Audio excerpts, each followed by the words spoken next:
Jonathan Tan here. Thank you for joining me this time. I got a message actually yesterday from a student of mine, and the message said, "Yeah, I got the job." I was like, "Oh, what? What is it about?" And I gave him a call, and I found out that it was a continuation of the story that he spoke with me. He told me about the last time we met, and he had actually gone for a job interview and really wanted the job, but for a long time didn't hear from them. And during this time, another company came along, gave him an offer for a job, and it's a job that he didn't really want, but he's been waiting for a job since graduation for more than a month, and so a little bit of desperation. And so, okay, whatever job that comes along, just take it first, right? And so I was telling him that if he really wanted the other job, then he should go out and hunt for it instead of sitting at home and waiting for an answer from them. All right, so and that's really what job hunting is about. It's not job waiting, it is job hunting. You go out there and get the job. All right, and I ask this in class all the time. If you want to get some pigs, all right, for lunch or for dinner or for some barbecue, you are not going to sit at home and wait for the pigs to come to you. You go out there to a place where a lot of pigs will appear, and you hunt for them, right? Plain and simple. And so I told him that no, you're not going to wait. If you really want the job, don't wait. Okay, you have to follow up. Send them an email. He said, "Oh yeah, I called the secretary, and they said that they have other people to consider, and they haven't had time. The boss hadn't had time to do that yet, and so they didn't have a decision." So I said, "That's fine." All right. A lot of people don't even remember who they have seen. Bosses and employers and managers, they don't remember whom they have interviewed. And so it is very important to remind them of who you are and why you are valuable to them and how keen you are, how passionate you are with the job itself, in the company itself, right? And so I told him, you should follow up, find interesting articles about the job, about the industry. In this case, it was a job that has to do with the, I think, perfume industry, if I'm not wrong. And the factory is actually in Cambodia.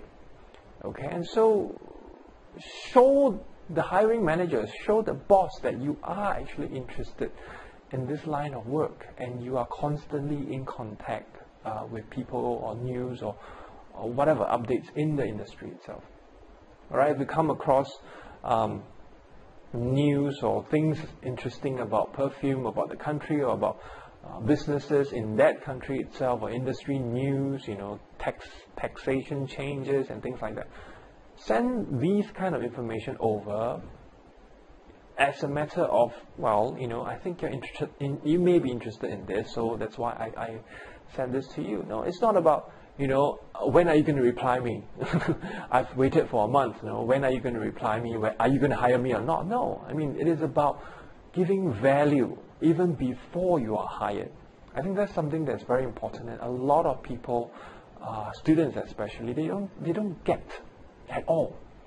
They think that just because you have sent your application letter, sent your resume, gone for an interview, and then that shows that you deserve the job. No. All right? And so you have to prove or show, demonstrate, give evidence of your competence for the job, your value for the job. And why are you really so interested?